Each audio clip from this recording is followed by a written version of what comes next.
नमो अरिहंताणम। हे भगवान, पूजा में यदि मुझसे कोई प्रमाद हुआ हो तो मेरा यह प्रमाद क्षमा करे। चलो दीदी, जय जिनेंद्र, मैं निकलती हूँ। रुको रुको रुको रुको रुको, क्या हुआ दीदी?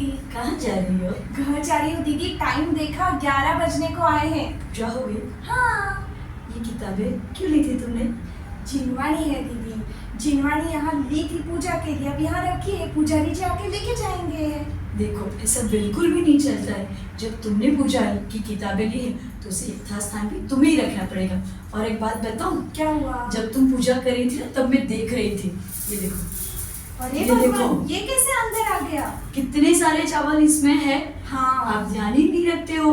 और ऐसे चावल जब भी पूजा की किताब में रह जाते हैं, कोई भी शास्त्र में रह जाते ना, उसमें इतने छोटे छोटे कीड़े हो जाते हैं, फिर पूजा की किताब भी हमारी खराब हो जाती है। उसका दोष किसको लगता है? दोष तो हमें ही लगेगा, इस बात का मैं ध्यान रखूंगी। हाँ दीदी। और ये तुमने क्या किया है? क्या किया है? ये सारे पेज क्यों मोड़ के रखे हैं भाई? अरे दीदी, रोज यही किताब लगती है, यही पूजा करनी रहती है, फिर आके ढूंढो, इससे अच्छा मोड़ के रखा है। नहीं नहीं, ऐसा बिल्कुल नहीं करना है। इससे तो हमारी जिनवाणी खराब हो जाएगी। क्यों ऐसा करती हो? थोड़े इंडेक्स में से तो देख के भी तो तुम सुन सकती हो ना कौन सी लेकिन पूजा। उसमें टाइम जाता है। देखो, टाइम बचाने की चिंता है और हमसे जो अनजाने में दोष हो जाते हैं उसके बारे में चिंता नहीं है। ये तो मैंने सोचा ही नहीं। अरे तुम्हें पता है, मैंने कई लोगों को देखा है जो लोग मुंह में हाथ डालते हैं और फिर जिनवाणी को छूते हैं। ऐसे कैसे कर सकते हैं? तो वो भी तो कितना गलत है ना। हाँ। भाई देखो, हमारे नव देवता है ना, उसमें से एक जिनवाणी भी है। उसका तो हमें ऑलवेज सम्मान करना चाहिए, ना ही कि हम उसको ऐसे ही छोड़ के रख चले जाएं।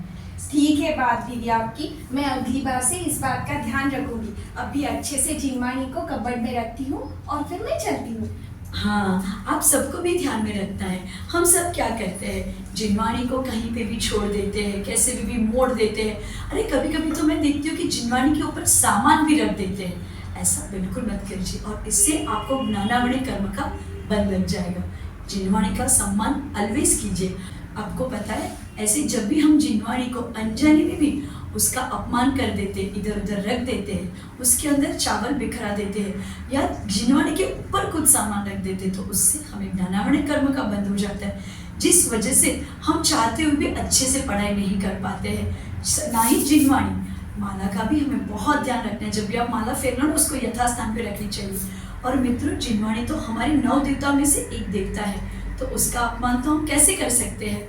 आप भी जब भी जिनवाणी से कुछ भी पढ़ो तो उसको यथास्थान पे रखो और उसका सम्मान बढ़ाओ, जिस वजह से आपका भी ज्ञान बढ़ेगा।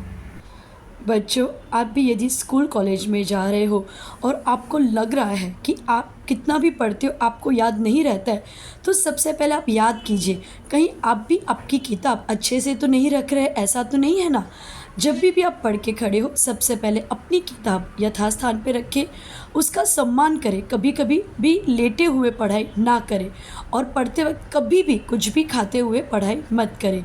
आप जब भी जिनवाणी माता, सरस्वती माता का सम्मान करोगे, अपनी किताबों का सम्मान करोगे, तो आपको भी पढ़ाई करने में बहुत सहायता होगी और आप जल्दी से आपकी सारी पढ़ी हुई चीज़ें याद रख पाओगे।